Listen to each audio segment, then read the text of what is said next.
Las aplicaciones prácticas del principio de comunidad de la prueba. ¿Ya? Muy bien. A ver, eh, permítanme un segundo. Esta es la primera diapositiva realmente. Hay algunas preguntas que quiero contestar en esta clase, ¿sí? Es posible que algunos de ustedes ya estén algo familiarizados con el principio de comunidad de la prueba, otros a lo mejor no. Tenemos muchos estudiantes que vienen normalmente y tienen, estas son cosas que en la universidad no les enseñan, ¿sí? Entonces, si ustedes ven todas estas preguntas que tienen ahora mismo en la pantalla, están referidas todas al principio de comunidad de la prueba. O dicho de otra manera, si ustedes se preguntan para qué sirve estudiar los principios procesales, los principios de la actividad probatoria, el principio de comunidad es uno de ellos, sirve para estas cuestiones prácticas. Al final de esta clase yo voy a haber contestado por lo menos todas las preguntas que tienen en la pantalla. Si puedo usar como míos los medios de prueba de la contraparte, si puedo renunciar a mis medios de prueba, a los medios de prueba que yo he anunciado, hasta cuándo puedo hacer esas renuncias, cómo utilizo un medio de prueba de la contraparte si ella renuncia a ese medio de prueba.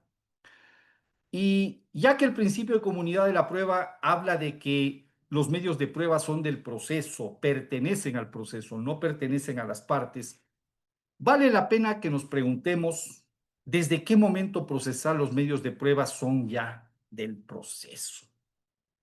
Vean, son 5 o 6 preguntas interesantes, ¿sí? Eh, y vale que haga una precisión de entrada. Todo el contenido de la clase de hoy aplica a procesos que se litigan con el Código Orgánico General de Procesos. No me voy a meter ni en materia penal, ni en materia constitucional, ni en materia contencioso electoral, que son otros terrenos de litigio donde es posible que algunas de las reglas que voy a analizar en esta clase no apliquen. Dicho eso, el principio de comunidad de la prueba. Creo que lo primero que vale la pena hacer es presentarles al principio de comunidad de la prueba y no se me ha ocurrido una mejor idea que traerles un pedacito del compendio de la prueba judicial de Hernando Davis de Chandía, libro viejo, doctrina vieja, ¿sí? Pero donde está en un párrafo definido lo que se entiende por el principio de comunidad. La prueba pertenece a quien la aporta, ha dicho Hernando Davis de Chandía, y es improcedente pretender que solo a este beneficie. Vayan viendo dónde están los subrayados, los resaltados en el texto. Es improcedente pretender que solo a este beneficie, puesto que una vez introducida legalmente al proceso, debe tenérsela en cuenta para determinar la existencia o inexistencia del hecho a que se refiere, sea que resulte en beneficio de quien la adujo o de la parte contraria, que bien puede invocar. Esta es la manera como, hace ya aproximadamente 50 años, el maestro Hernando Davis Echandía definía, explicaba qué es esto del principio de comunidad de la prueba, ¿sí? Y para ir entrando en materia, quiero presentarles 3 antecedentes, ¿sí? Verán, para hablar del principio de comunidad en esta época en el sistema procesal civil ecuatoriano, quiero decirles que aun cuando toda esa teoría sobre el principio de comunidad sigue siendo básicamente válida, hay que hacer una relectura del principio. ¿Por qué? Porque cuando Davis de Chandía escribió lo que escribió sobre el principio de comunidad de la prueba, en Colombia, donde el maestro residía, y en el Ecuador también, y prácticamente en toda Iberoamérica, no teníamos procesos de juzgamiento en audiencias, estos que tienen el énfasis en la oralidad, donde vamos a litigar en la sala de audiencias y el juez resuelve en la sala de audiencias del caso. No, lo que teníamos era proceso escrito, ¿sí? Y es a partir de ese contexto en el que el maestro Davis Echandía, entre otros, ¿no?, teorizó sobre el principio de comunidad. Entonces hay que tener en cuenta ese primer antecedente. El segundo, no dejen de tener en cuenta que en el 2016, cuando entró en vigencia el COGEP, tuvimos un cambio, el más importante de todos los que hemos tenido hasta la fecha, en el sistema procesal civil ecuatoriano. Pasamos de ese proceso escrito que tenía un énfasis casi absoluto en la comunicación escrita de los actos procesales al mal llamado proceso oral, que realmente lo que tenemos es un proceso mixto, donde hay actos procesales que se realizan por escrito, otros que se comunican de forma oral, ¿sí? Pero sin duda ahora hay un énfasis en la oralidad. Prefiero llamarlo proceso de juzgamiento en audiencia. Y un tercer antecedente, el, la entrada en vigencia del COGEP derogó al Código de Procedimiento Civil. eh, el proceso escrito quedó solamente para aquellos procesos que todavía se seguían litigando y se siguen todavía litigando 10 años o casi 10 años después de entrada en vigencia el COGEP, ¿sí? E incorporó todas las materias que antes se litigaban con el CPC y con algunas otras leyes especiales, como la ley de la jurisdicción contencioso administrativa, por ejemplo, o las materias de niñez y adolescencia al COGEP. Ahora con el COGEP se litigan todas las materias que ustedes saben que se litigan. Y entonces, retornemos al principio de comunidad. Así es como Davis de Chandía lo visualizó, lo condensó, lo resumió. Sí, ya he leído este párrafo de Davis de Chandía y ahora quiero invitarles a pensar en esto. Cuando yo analizo el principio de comunidad de la prueba, y ahora sí nos metemos y empezamos a pensar en la actividad probatoria en el proceso, ¿no es cierto? Debo reconocer que la vieja doctrina que informa sobre este principio, porque yo no conozco, no sé si es que alguien haya escrito ya doctrina sobre el principio de comunidad aplicado a los sistemas de juzgamiento en audiencias. Esto se escribió cuando, como les digo, todavía había proceso escrito. Esa doctrina se refiere a tres cuestiones. Cuando hablamos de principio de comunidad, hablamos de la propiedad de los medios de prueba, pero el principio también ilumina la posibilidad de disponer de esos medios de prueba. Y hay un tercer campo que es el del beneficio. Cuando examinamos los alcances del principio de comunidad, tenemos que pensar realmente si un medio de prueba puede beneficiar a las dos partes o a solamente a una de ellas, que es la que aportó el medio de prueba. Entonces, si nos preguntamos dónde está la comunidad de la prueba, esa primera dimensión de las tres que les acabo de señalar, la propiedad de los medios de prueba, ¿sí? En la doctrina del principio hay viejos postulados que, y esto es la parte más conocida del principio de comunidad, ¿no es cierto? Ese aforismo que señala que las pruebas pertenecen, que las pruebas son del proceso, no de las partes, ¿no? Ok, era necesario que en la doctrina se deje asentada esa idea hace muchísimos años ya, de que las pruebas realmente pertenecen al proceso, no pertenecen a las partes, independientemente de si ha sido el actor, ha sido el demandado, quien las haya aportado en el proceso civil. El propietario de las pruebas es el proceso. Y de ese primer postulado se deriva uno segundo que se relaciona ya con el beneficio de los medios de prueba. Y en virtud del principio de comunidad y de esta idea matriz de que las pruebas pertenecen al proceso, no pertenecen a las partes, inferimos, deducimos una segunda, ¿sí? Y que es que cualquiera de las partes, la parte actora, la parte demandada, puede utilizar, puede beneficiarse de un medio de prueba de la contraparte. Esto está absolutamente permitido, claro que sí, pero cuidado, hay reglas respecto de cómo beneficiarme, cómo apropiarme, cómo utilizar un medio de prueba de la contraparte. ¿Sí? Pero el tema del beneficio, y no se olviden de dónde estamos partiendo. La idea matriz es del principio de comunidad. Las pruebas son del proceso, pertenecen al proceso, no pertenecen a las partes, ¿no?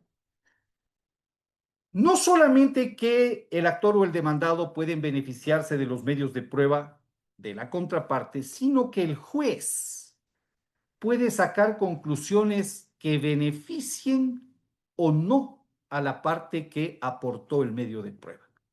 A veces cuando somos abogados novatos tenemos la cándida idea, ¿sí?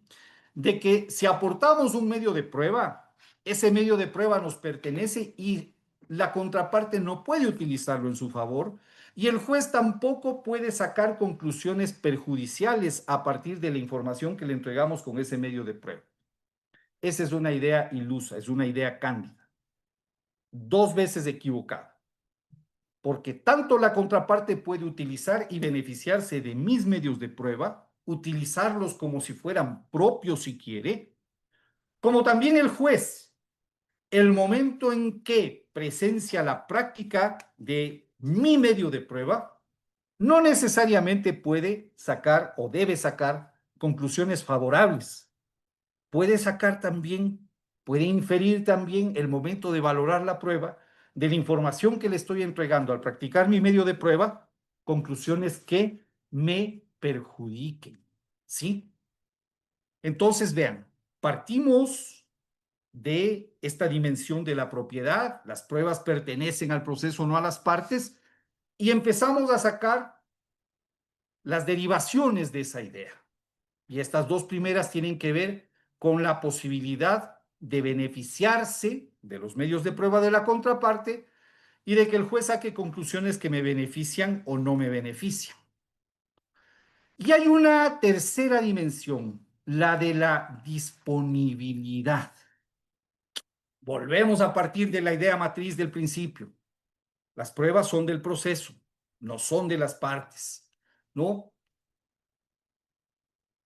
Y algunos erradamente también pueden considerar que si los medios de prueba pertenecen al proceso, yo no puedo disponer. Y cuando digo disponer, quiero decir renunciar a los medios de prueba que ya he anunciado.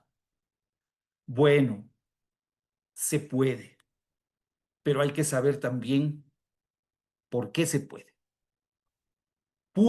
Existe la posibilidad de que yo haga un anuncio de determinados medios de prueba y luego renuncie a ellos, decida no practicarlos, ¿sí? Y aquí cabe una acotación importante. Cuando ustedes leen la doctrina del principio de comunidad, van a ver que Davis de Chandía y otros autores señalan algo. Dicen, ¿se puede renunciar a un medio de prueba? Claro. Lo que no puedes, porque eso sería un despropósito, porque eso convertiría al sistema procesal en una comedia bufa, es renunciar a un medio de prueba después de que ya lo has practicado. ¿Sí? Ahí sí ya no puedes disponer. Imagínense lo que sería, ¿no? Que yo presento a un testigo, le interrogo, le hago las preguntas, extraigo la información que considero que me beneficia y luego en el contrainterrogatorio el abogado de la contraparte trapea el piso de la sala de audiencias con mi testigo. tal, saque información, pero que así me perjudica enormemente. Imagínense lo que significaría, digo, si existiera la posibilidad de que una vez que yo veo que un medio de prueba me es profundamente perjudicial, le diga al juez en la audiencia, ¿sabe qué, señor juez? Renuncio a este medio de prueba. Ya no quiero que usted lo valore, no quiero que lo tenga en cuenta. Esa posibilidad no existe. Existe sí la posibilidad de renunciar, ya vamos a ver de qué maneras y hasta qué momento procesar, ¿sí? Pero lo que no existe es la posibilidad de renunciar a un medio de prueba cuando ya ha sido entregado al juez y al proceso, cuando ha sido introducido al proceso. Una de las preguntas que teníamos para iniciar la clase era justamente esa. Ah, ¿cuál es el momento procesal en que se considera que un medio de prueba, cuando litigamos con el COGEP, ¿no? Está introducido ya al proceso y ya no puedo renunciar a él?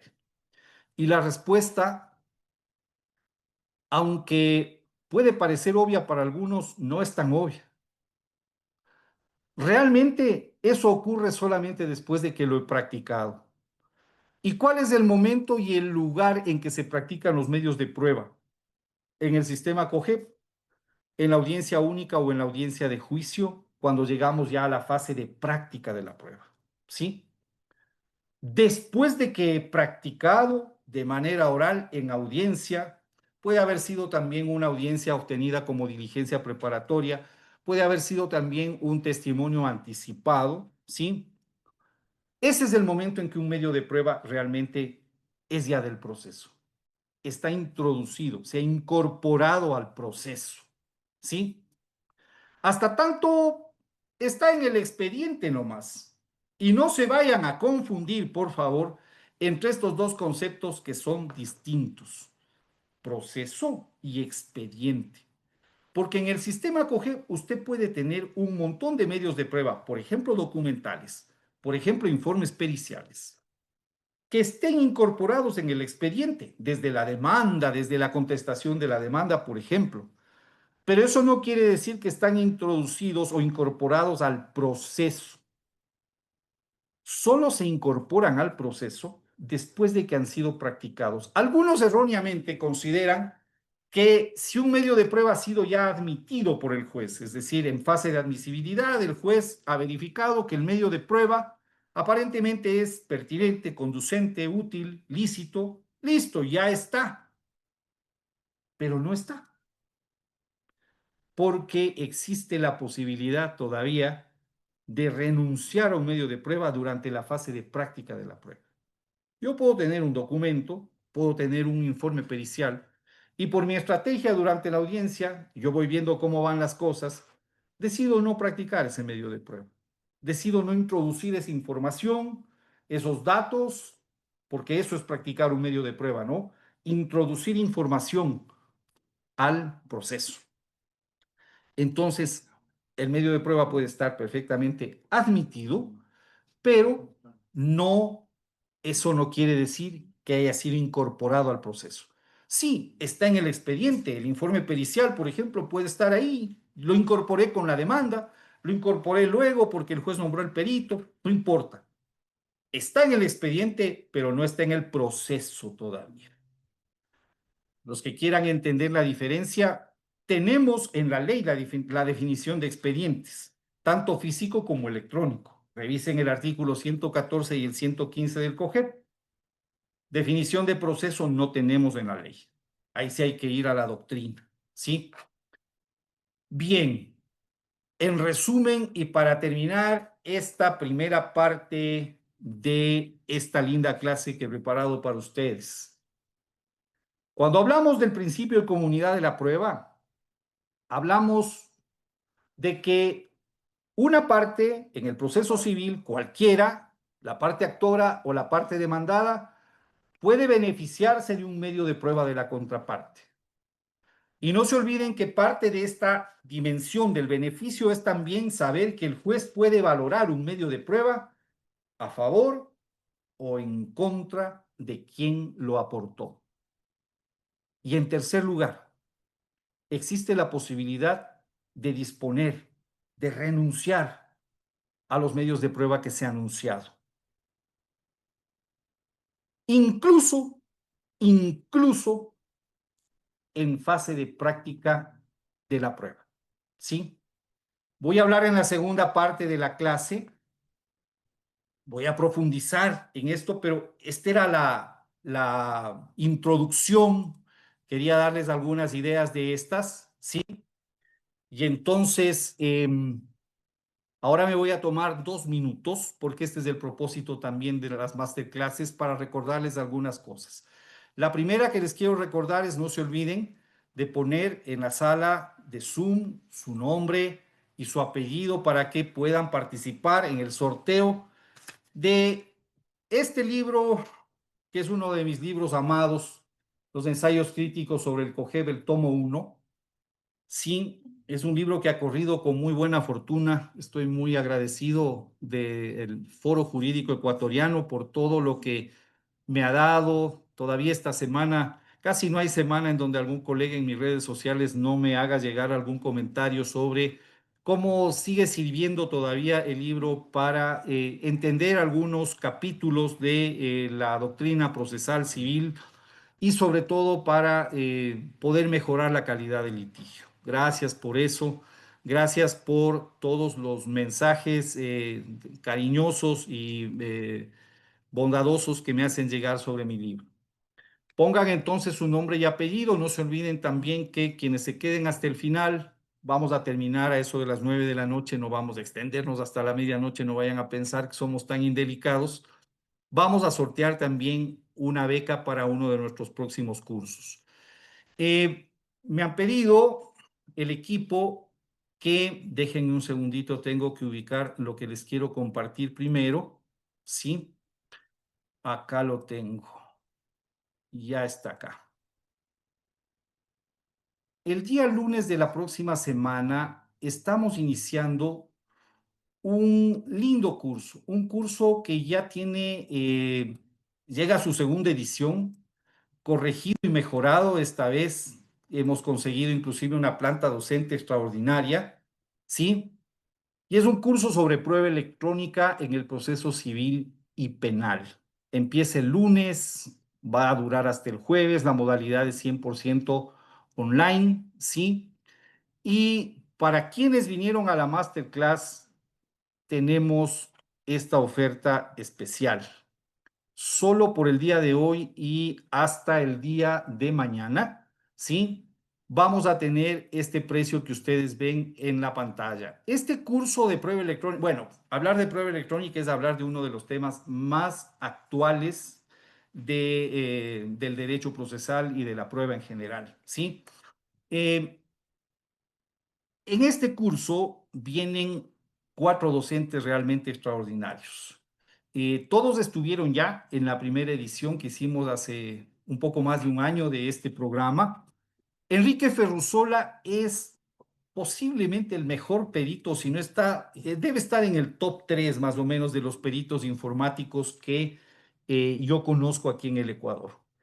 Tiene toda una serie de herramientas y hace una clase, pero así de las más interesantes que yo he visto, sobre prueba electrónica, eh, sobre todo sobre una cantidad de programas, de softwares que hay ahora disponibles gratuitamente, inclusive para trampear, ¿no? Para formatear documentos electrónicos, mensajes de WhatsApp, correos electrónicos. Entonces, Enrique Ferrusola viene a contarnos de esto, viene a contarnos de qué es lo que hay que hacer para darle realmente fiabilidad a una prueba electrónica si es que queremos utilizarla en el proceso. Está Anita Teresa Entriago, déjenme pasar un poco acá, más bien tengo los temas. Ana Teresa es una de las profesoras de muchos años ya de nuestra planta docente, es una extraordinaria jueza de la Corte Provincial de Pichincha, es miembro de número del Instituto Ecuatoriano de Derecho Procesal, es una de las personas con las que yo permanentemente estoy conversando, estamos discutiendo sobre temas procesales, sobre temas probatorios. Y ella viene a hacer un tema que es nuevo en este programa, la valoración judicial de la prueba electrónica, ¿no? Nos vamos en la clase de Ana Teresa hacia la parte final de la actividad probatoria y va a contarles un poco cómo el juez valora la prueba, pero enfocándose en medios de prueba electrónicos. Es muy estudiosa de los temas de la inteligencia artificial, de las nuevas tecnologías, entonces estoy seguro que va a ser una clase extraordinaria. Miguel Ibáñez, les hemos querido traer también en este programa la perspectiva comparada. Miguel es un magistrado de la Corte Suprema de Colombia, es miembro de número también del Instituto Colombiano de Derecho Procesal. Mi buen amigo, tuve el gusto de conocerlo en los dos congresos del Instituto Colombiano a los que he tenido la suerte de ir en el año 2023 y 2024. Y me gusta mucho que venga a hablarnos de las reglas de la prueba electrónica en Colombia porque es una clase que les va a sorprender mucho. Se van a dar cuenta cómo los colombianos están, yo digo que 20 años adelante en materia de prueba electrónica. Han simplificado, ¿sí? Todos los temas relacionados con la prueba electrónica, sobre todo el tema de la admisibilidad, ¿no? Y Miguel va a hacer seguramente una clase parecida a la que ya hizo en la primera edición de este programa y les va a contar eso.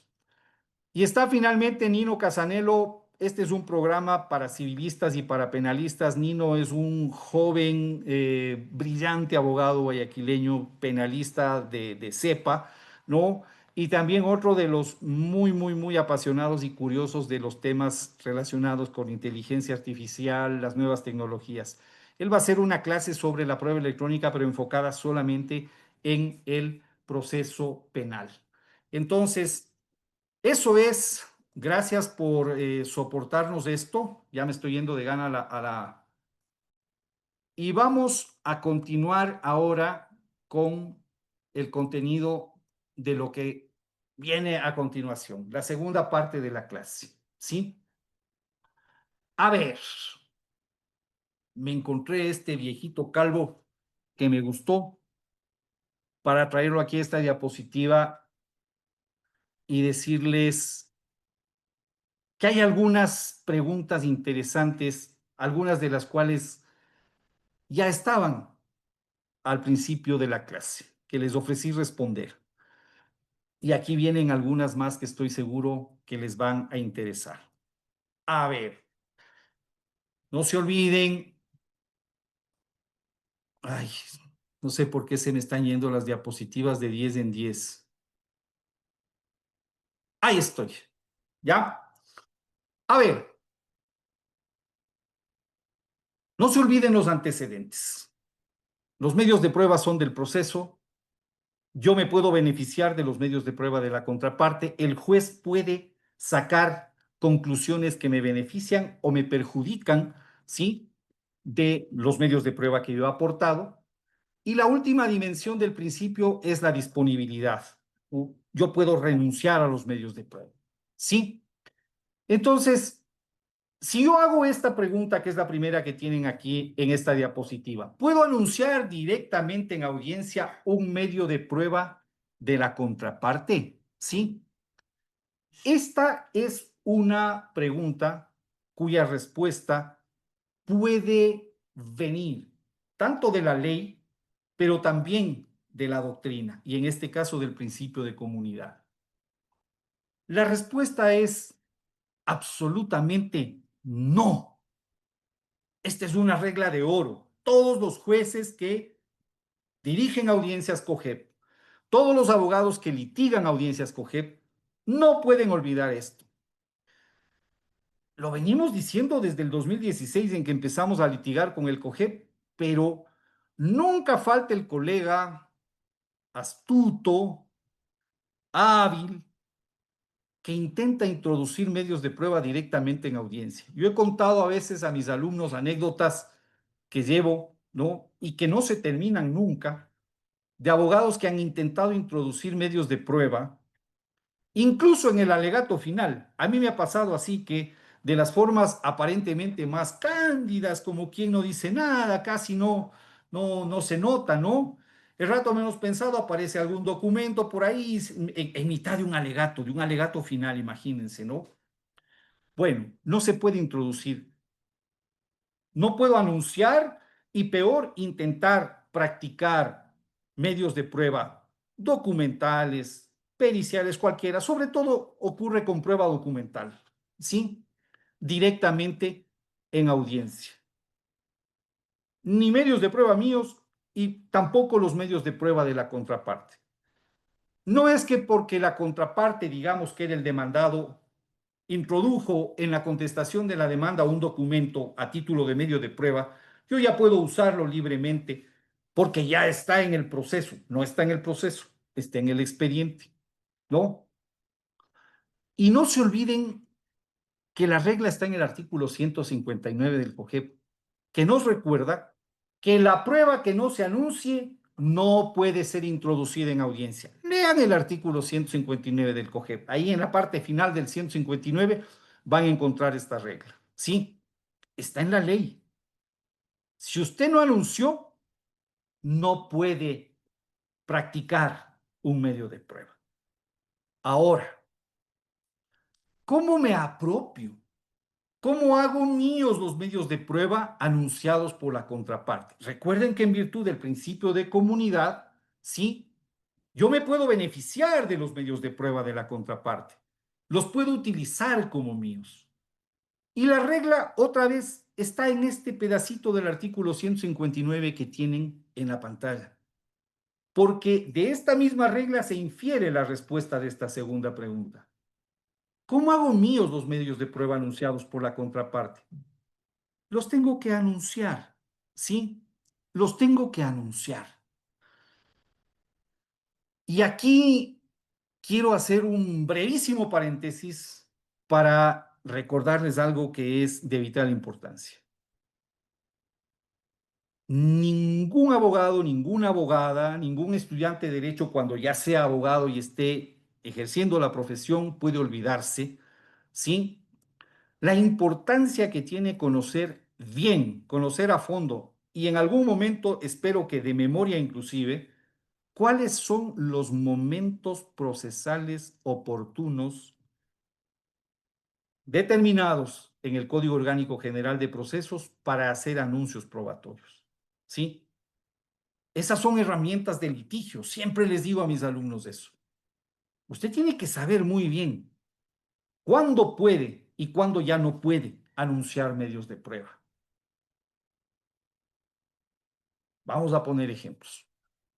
Yo soy el abogado de la parte demandada y cuando me citan con la demanda y leo el texto de la demanda, encuentro por ahí un medio de prueba, un documento, un contrato, una escritura pública, lo que sea, que me beneficia. Y quiero usarlo como mío. ¿Sí? ¿Qué oportunidades tengo para anunciarlo? Si yo conozco bien cómo funciona el sistema procesal COGEP, sé que en la contestación de la demanda yo puedo anunciar los medios de prueba que pretendo utilizar para demostrar lo que quiera demostrar en el proceso. Y ese es el momento que tengo. Y es suficiente con anunciar. Esa es la regla. Tengo que anunciarlos. Entonces, yo como demandado, cumpliendo lo establecido en el artículo 152 del COGEP, anuncio mis medios de prueba. Y le digo al juez que anuncio el contrato que ya incorporó el actor con su demanda y que consta de fojas 25 a 28 del expediente. Suficiente. No vayan a hacer esa cosa horrible que suelen hacer los abogados. No entiendo bien por qué, seguramente por inseguridad y por desconocimiento solamente, de agregar otra copia más del contrato, ¿no? Al expediente. Los abogados engordamos a veces los expedientes de los juicios de una manera infame, miserable, ¿sí? Procesos, expedientes, no procesos, expedientes que podrían tener uno o dos cuerpos, a veces terminan duplicados por esta malhadada costumbre de volver a introducir los mismos documentos que ya introdujo la contraparte. No hace falta, no hace falta, ya está en el expediente. Usted lo único que tiene es que apropiarse. ¿Y cómo se apropia? Anunciándolo en el momento procesal oportuno. ¿Sí? Si no lo anuncia en el ejemplo, en la contestación de la demanda, pues qué pena, ya no va a tener en primera instancia como demandado otra oportunidad. Porque ¿qué otras oportunidades tienen las partes para anunciar medios de prueba en primera instancia? La reforma de las excepciones del demandado, sí. ¿A título de qué me apropio de un medio de prueba en ese momento procesal, de un medio de prueba que estaba en la demanda? La prueba nueva tampoco me sirve, la del 166. ¿Sí? Puedo cumplir el requisito de tiempo, anunciarlo antes de la audiencia única o de juicio, pero en el 166 hay condiciones también. ¿Ya? Yo puedo anunciar prueba nueva de la que no haya tenido ningún conocimiento. ¿Cómo le justifico al juez que no tenía conocimiento de un medio de prueba que estaba en la demanda? ¿Ven? Se me cae, se me cae esa otra posibilidad. Entonces, ¿cómo hago míos los medios de prueba anunciados por la contraparte? Pues anunciándolos a tiempo. Y ahora, otra pregunta. Hablemos ahora sobre la disponibilidad. ¿Puedo renunciar a un medio de prueba antes de que el demandado conteste la demanda? Esta es una pregunta para el actor. Sí, yo soy el actor, he anunciado mis medios de prueba con la demanda, sí, y luego me doy cuenta que por la razón que sea, hay un medio de prueba que, por ejemplo, le puede beneficiar más a la contraparte que a mí mismo y lo quiero retirar. Aquí hay que tener muy claras las reglas del artículo 148 de la reforma de la demanda. ¿Hasta cuándo el actor puede reformar la demanda? Hasta antes de ¿qué dice el 148? Hasta antes de que el demandado um, la haya contestado. ¿Sí? Casi se me cruza un cable ahí con el retiro de la demanda, es la reforma. Ok, si es que no ha sido contestada todavía la demanda por el demandado, vean, tengo esta herramienta. ¿Puedo renunciar? Claro que puedo renunciar. ¿Qué es una reforma de la demanda? Lamentablemente nuestro código es absolutamente parco, no tiene ninguna pista, ningún indicio de qué debemos entender por una reforma de la demanda. Pero les quiero contar, el actor puede reformar la demanda eh, agregando hechos y medios de prueba para esos hechos, precisando o cambiando la pretensión, aclarándola, puede agregar partes en el lado activo de la relación procesal, en el lado pasivo de la relación procesal, puede quitar personas también, es decir, agregar o quitar personas. Todo eso sirve a título de reforma de la demanda. Lo único que no se acepta, y esta es una regla que ya regía en la época del Código de Procedimiento Civil, y hay alguna jurisprudencia muy escueta de la Corte Suprema sobre esto, lo que usted no puede hacer a título de reforma de la demanda es cambiar la acción. Por ejemplo, no puede transformar un juicio de divorcio en un juicio de nulidad de matrimonio, ¿sí? O un juicio de impugnación de paternidad en un juicio de impugnación del reconocimiento voluntario, a título de reforma de la demanda, quiero decir. Segunda pregunta, voy bien con el tiempo. ¿Puedo renunciar a un medio de prueba en fase de admisibilidad de la prueba? La respuesta es absolutamente sí. Usted puede ser el actor, puede ser el demandado, puede haber anunciado en la demanda, en la contestación de la demanda y en las otras oportunidades que le da el sistema para hacer anuncios probatorios. Como nueva prueba el actor, con fundamento en lo prescrito en el artículo 151 del COGEP. Hay como anunciar prueba nueva también con fundamento en el 166, tanto el actor como el demandado. El actor puede anunciar prueba nueva al reformar la demanda, el demandado al reformar sus excepciones. Existe también la reforma de las excepciones, está también en el 151. Vean, hay toda una serie de oportunidades para hacer anuncios probatorios, ¿sí? Y todos esos son por escrito, porque ocurren en la fase inicial de los procesos. la demanda, la reforma de la demanda, la contestación de la demanda, la reforma de esa contestación, la nueva prueba del 151 para el actor, la prueba nueva del 166 para el actor o el demandado. Esas son básicamente las oportunidades para hacer anuncios probatorios en primera instancia. Y ya están hechos esos anuncios. Y yo llego a la primera audiencia, que puede ser una preliminar o una única, dependiendo del procedimiento por el cual se tramite el juicio, y puedo renunciar, claro. Cuando llegamos a fase de admisibilidad, el juez me va a preguntar, ¿no es cierto? A ver, doctor Mazón, usted que es abogado de la parte actora, dígame, ¿qué medios de prueba pretende practicar en este proceso? Y de todos aquellos que yo ya previamente había anunciado, le voy a informar al juez con cuáles me he quedado. Es una práctica absolutamente usual que cuando llegamos a audiencia, afinando ya nuestra estrategia de defensa y viendo también cuál ha sido la posición de la contraparte, descubramos que hay algunos medios de prueba que no nos sirven para nada, que no van a aportar nada y simplemente no los anunciamos.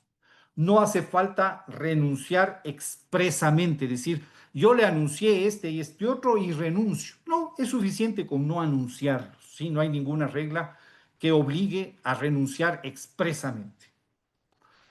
Y en fase de admisibilidad de la prueba ocurre una cosa muy interesante también. En esta fase se puede hacer acuerdos probatorios. No solamente puedo renunciar a algunos medios de prueba que considero pueden ser ya inútiles, por ejemplo, sino que puedo proponerle al juez y a la contraparte acuerdos probatorios. ¿Qué es un acuerdo probatorio? Es una propuesta por la cual, revisadas las afirmaciones que ha hecho el actor al narrar los hechos de la demanda, y la posición que tiene el demandado al pronunciarse sobre la veracidad de esos hechos, ¿sí? Me doy cuenta que hay hechos no controvertidos. Yo he dicho en mi demanda de reivindicación que soy el dueño de la casa. Y el demandado al contestar la demanda ha reconocido que sí, que yo soy el dueño de la casa. Ese no es un hecho controvertido. Entonces, ¿para qué gastamos tiempo de la audiencia practicando medios de prueba sobre hechos que no necesitan ser aclarados porque se aclaran por sí mismos de la sola lectura de la demanda y de la contestación? Ahí yo propongo el acuerdo. ¿Y en qué consiste proponer el acuerdo? Consiste en proponerle al juez que tal hecho que no ha sido controvertido por la contraparte se considere como probado. Se examina ese momento y si el juez le da la razón y dice sí y la contraparte no se opone, ok, este hecho no es controvertido, hay un acuerdo de considerarlo probado. El acuerdo probatorio es eso, acuerdo de considerar probada tal o cual afirmación hecha por el actor o el demandado. ¿Sí?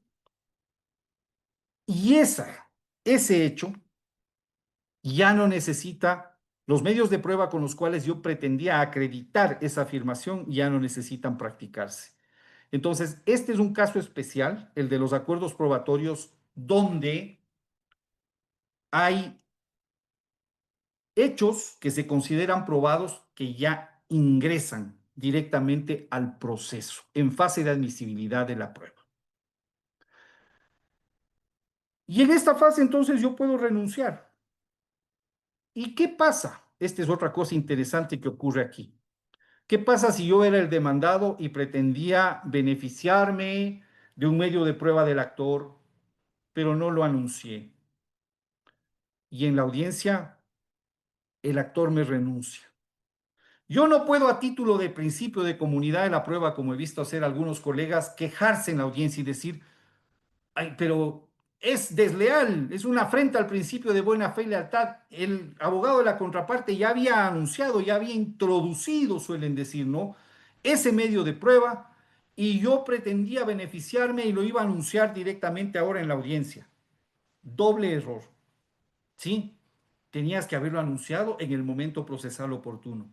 La audiencia nunca es un momento procesal oportuno para intentar apropiarte de los medios de prueba de la contraparte, ¿sí?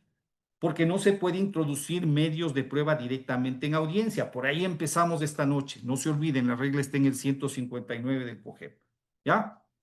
Entonces, si quería beneficiarme, tenía que haberlos anunciado. Si el otro me renuncia, salado cholo. Pero aquí viene algo más interesante. Hay algunos que dicen, ok, yo lo voy a utilizar en fase de práctica de la prueba, ¿no? Cuando el abogado de la contraparte practique ese medio de prueba y por principio de contradicción el juez me lo ponga en conocimiento, ahí yo voy a aprovecharme de ese medio de prueba del actor en mi favor.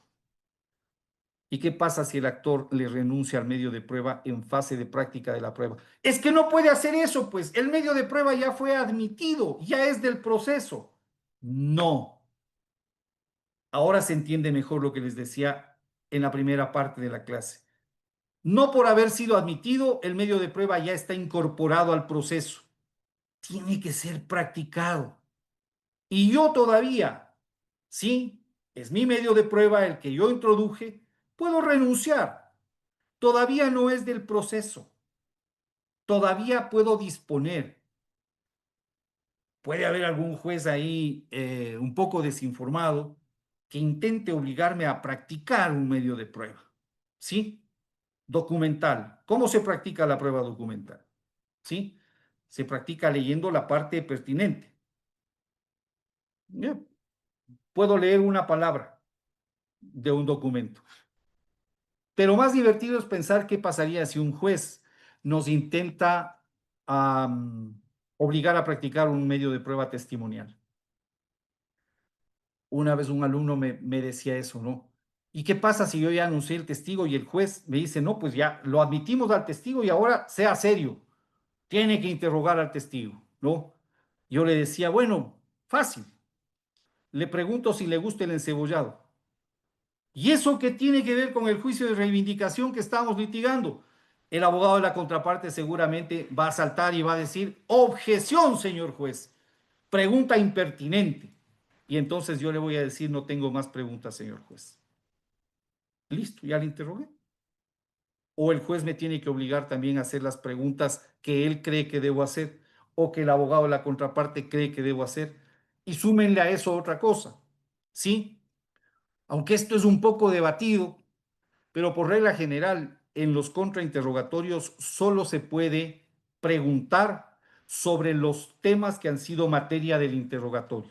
Entonces, el único tema sobre el que le podría contrainterrogar en el ejemplo el abogado de la contraparte es sobre si le gusta o no el encebollado o cualquier tema relacionado con el encebollado. ¿Sí? Y para ir terminando. A ver, saquemos las conclusiones. Sí, espero que haya quedado claro todo.